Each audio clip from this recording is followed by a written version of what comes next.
diagram again. So columnar cells, you have seen the column-like structures. All cells are long, pillar-like, arranged in columns. ठीक है? Microvilli or brush border, they are projecting inwards of the cell. ठीक है? So that means for what? Absorption. ठीक है? और ये present कहाँ कहाँ होता है? Occurrence is where? Inner lining of the stomach. Yeah, inner lining of the stomach. Intestine. Intestine में कहाँ? Ileum. That is the last part of small intestine. And gallbladder.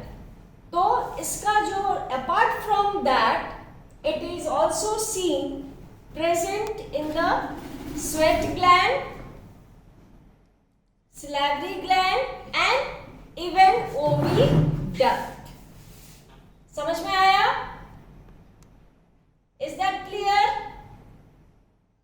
Yes, ma'am. Yes, ma'am. Okay. So next I have discussed glandular epithelial tissue. आवाज नहीं आ रही है? Hello, glandular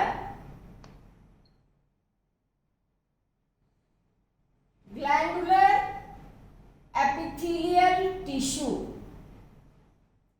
इसका भी structure अगर note down नहीं किए होंगे तो नोट डाउन कर लो। ये स्ट्रक्चर ग्लैंडुलर टिश्यू का है, ठीक है? यहाँ पे न्यूक्लियस है। You will see one thing, columnar cells में न्यूक्लियस वाज स्लाइटली बिलो, ठीक है? बट ग्लैंडुलर सेल्स में position of nuclear is here, ठीक है? और एक structure glandular tissue is what? When tissue is specialized for secretion, ठीक है? और secretion of what? Hormones, enzyme, saliva, ठीक है?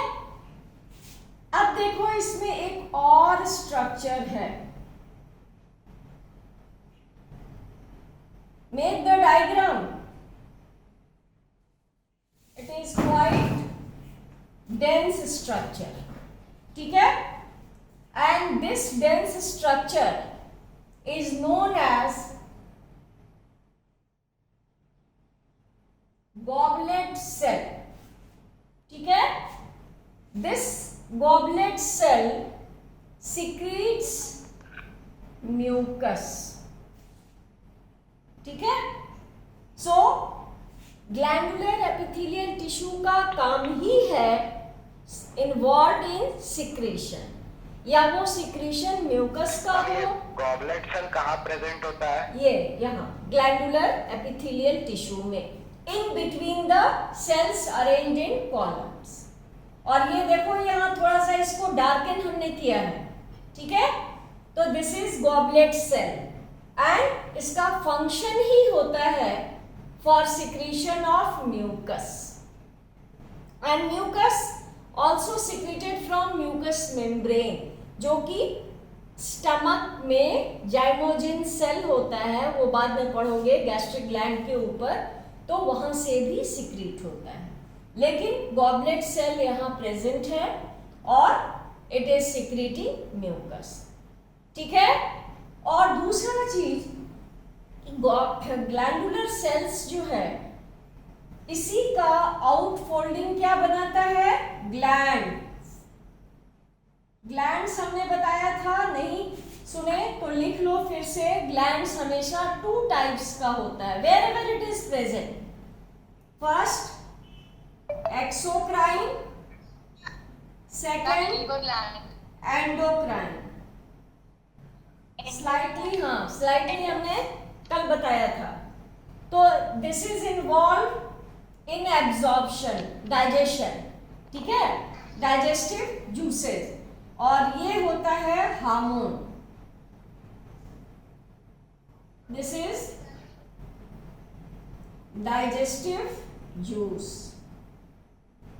इसमें डक्ट होता है, tube like structure for conducting digestive juices involve in digestion. और ये क्या होता है, नो डक्ट्स, डक्टलेस, तो it secretes hormones which is directly poured into blood. ठीक है, तो ये gland, if the question asked how the gland is form, तो बाई आउटफोल्डिंग और infolding of glandular epithelial tissue. और ग्लैंडुलर एपिथेलियल टिश्यू क्या है, tissue when specialised for secretion. ठीक है, और ये जो है ये इट कंटेन्स, लिख लेना, it's very important and may be the question for MCQ. It contains nucleus, देख रहे हो यहाँ न्यूक्लियस, साइटोप्लाज्म है यहाँ देख रहे हो, and zymosin granules. You write it down. It contains very important significant point. Nucleus तो है, देख रहे हो, cytoplasm is also there, and some granular structure, that is zymosin granules. Is that clear? After glandular tissue, pseudo stratified हमने कह दिया था, बता दिया था in one line, again I am repeating. Yes, ma'am. When the columnar cells, sometimes they are arranged in different way, different shape and size, and due to that nucleus appears more than one in one cell. तो क्या होगा, it looks false, give the false impression of the presence of nucleus in cell, तो उसको कहते हैं pseudo stratified. It arises out from where, columnar epithelial tissue, mind it. ठीक है, now the last type of epithelial tissue is, लिख लेना, that is ciliated epithelial tissue।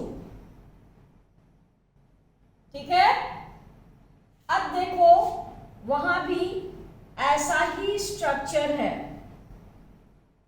Sales arrange in column, चूंकि ये मिक्स्ड फॉर्म कर सकते हो cuboidal और कॉलुमिनर का। ठीक है, अब देखो ये जो आउटर सरफेस लेयर है, अब यहाँ पोजीशन क्या है, माइक्रोविलाई या ब्रश बॉर्डर। ठीक है, this is microvilli and nucleus here. It is arranged randomly.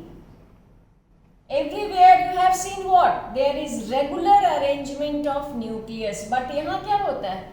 Randomly, one may be above, below.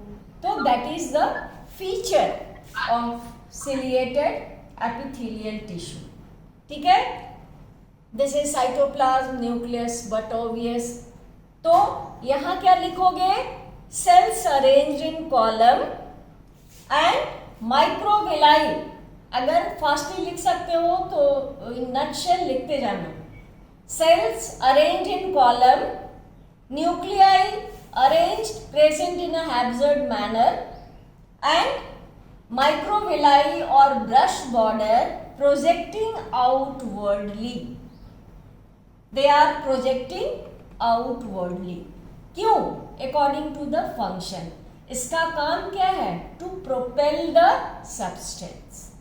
या वो substance ओवम हो, म्यूकस हो, whatever. ठीक है? अब लिख लेना, अभी हमने बताया ना मिक्स्ड फॉर्म, तो ciliated epithelial tissue that is columnar as well as cuboidal in structure and nature. Have you written cuboidal and columnar in nature? Is it all clear?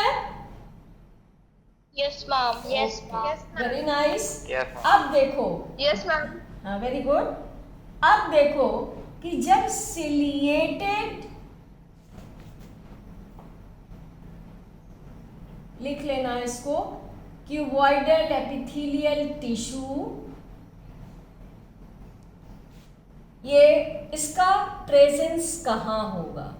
ठीक है, तो ये बेसिकली और भी कुछ जगहों पे प्रेजेंट होता है, बट बेसिकली ये sperm duct,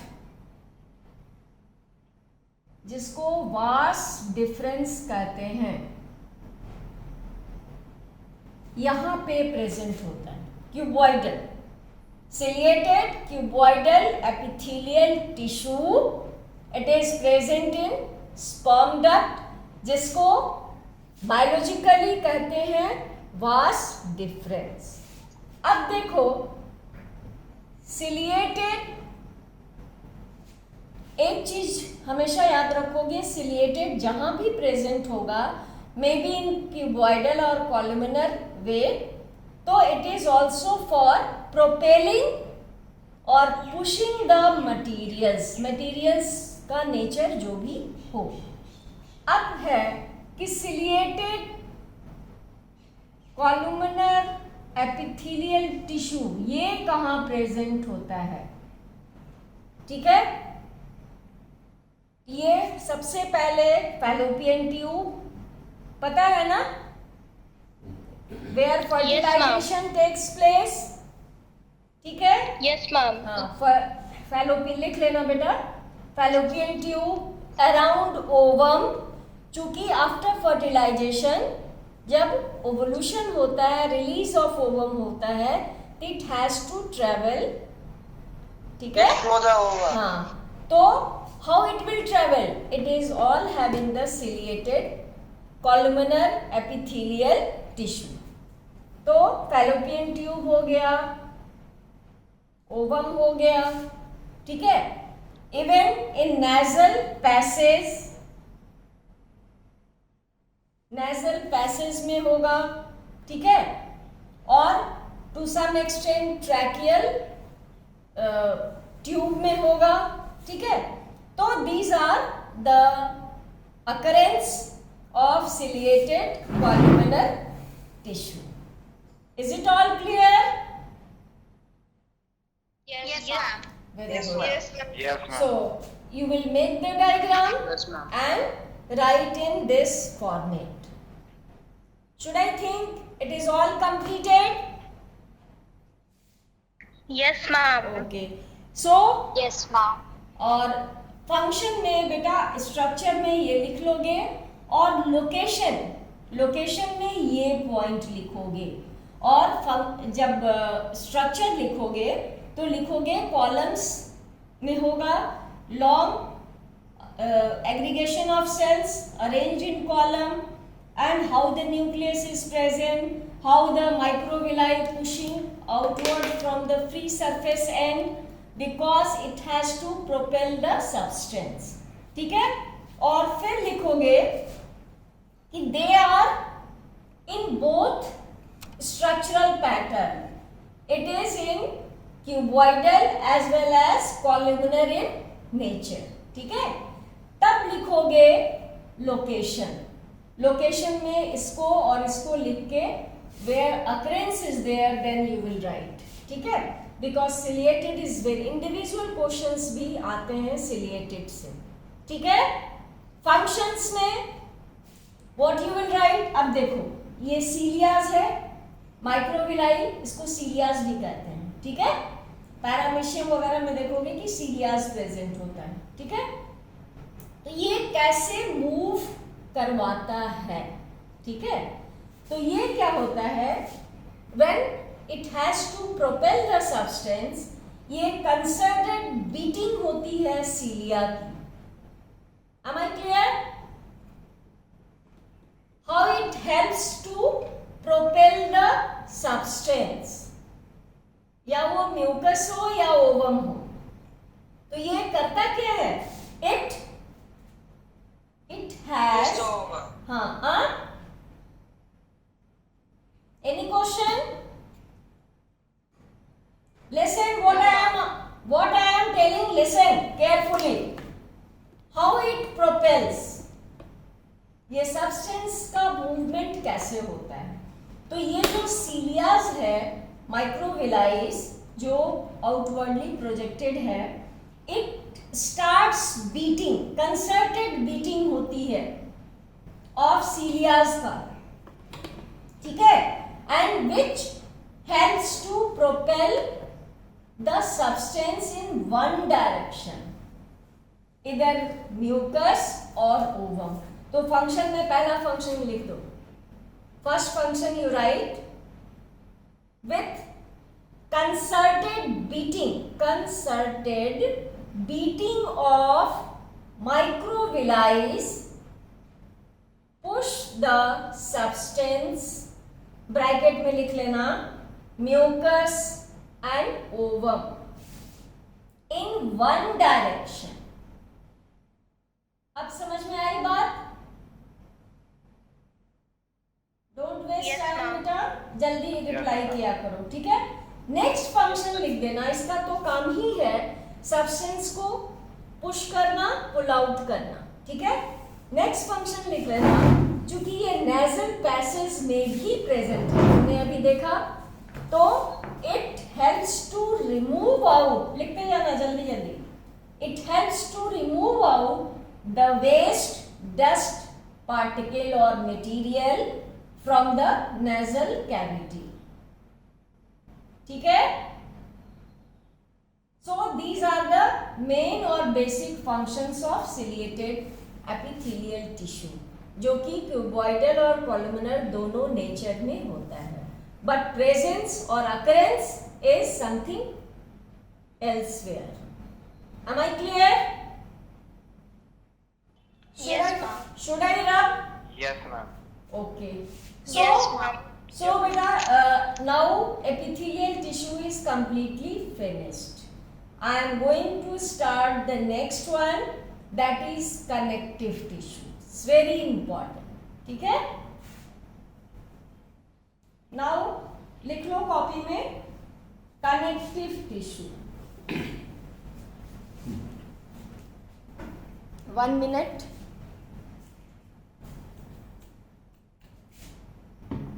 You write down connective.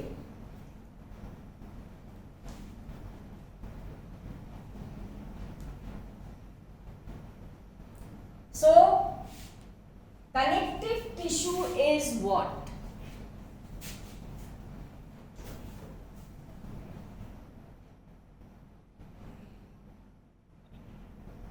Connective, quite clear with this term. Makes connection, पहले लिख लो, makes connection from top to bottom, ठीक है, makes connection from top to bottom in the body of organism. Is that clear? सुन रहे हो? Yes, ma'am. Okay, Yes, अब ma'am. देखो, हाँ, अब देखो, ये 3/4 प्रेजेंट होता है इन आवर्स बॉडी। तुम इमेजिन कर सकते हो कि इसका नेटवर्किंग कितना ज्यादा है, whether in shape of the loose connective tissue और dense like bone, cartilage, blood, ठीक है, fluid tissue. So they are present in 3/4 part of our body, ये लिख लेना, ठीक है। दूसरा चीज है कि जैसे हमने डिस्कस किया था कि how the epithelial tissue originates, इसका ओरिजिनेशन क्या था, and from evolutionary pattern of view we have discussed that epithelial was the first evolved tissue with the aggregation of cell. अब यहाँ है कनेक्टिव टिश्यू।